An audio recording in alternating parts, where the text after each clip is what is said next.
এখনও কাটেনি ঘূর্ণিঝড় রিমালের প্রভাব। এ কারণে দেশের বিভিন্ন স্থানে বৃষ্টিপাত হচ্ছে। রাজধানী ঢাকাতেও ভোর না হতেই শুরু হয় বৃষ্টি, সেই সাথে থেমে থেমে দমকা হাওয়া। এতে সবচেয়ে বেশি বিপাকে পড়েন কর্মজীবীরা। এদিকে আবহাওয়া অধিদপ্তর জানিয়েছে, ঘূর্ণিঝড় রিমাল উপকূল অতিক্রম করে বেশ খানিকটা দুর্বল হয়ে গেছে। বিস্তারিত আওলাদ বাবলুর প্রতিবেদনে। রিমালের প্রভাবে রাজধানী ঢাকায় ভোর না হতেই শুরু হয় বৃষ্টি। তবে বেলা বাড়ার সাথে সাথে বৃষ্টির সাথে বেড়েছে বাতাসের গতি, মাঝে মধ্যেই বইছে দমকা হাওয়া।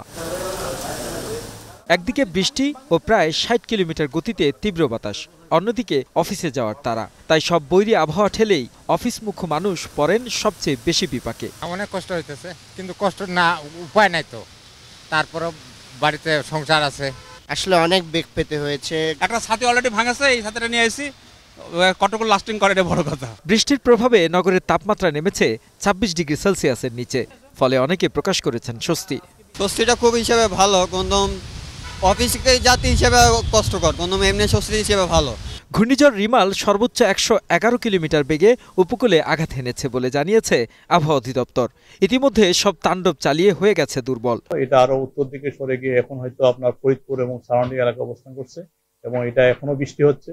হয়তো আপনার বৃষ্টি ধরিয়ে ক্রমান্বয়ে দুর্বল হয়ে যাবে, তবে এটা সময় লাগবে। এটা আজকে আপনার রাত পর্যন্ত কন্টিনিউ বৃষ্টি হবে। এটা হয়তো আপনার আগামীকাল যে এটা দুর্বল হয়ে যাবে।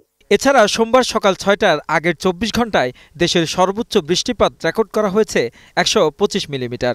আবহাওয়া অধিদপ্তরের তথ্য মতে ঘূর্ণিঝড় রেমাল ইতিমধ্যেই উপকূল অঞ্চল অতিক্রম করেছে। আর এই রেমালের প্রভাবে ঢাকায় সকাল থেকেই হালকা এবং মাঝারি আকারের বৃষ্টি হচ্ছে, যার প্রভাবে সবচাইতে বেশি বিপাকে পড়েছে কর্মজীবী মানুষ। তবে বৃষ্টির কারণে তাপমাত্রা ২৫ থেকে ২৬ ডিগ্রি সেলসিয়াস নামায় অনেকে আবার স্বস্তি প্রকাশ করেছেন।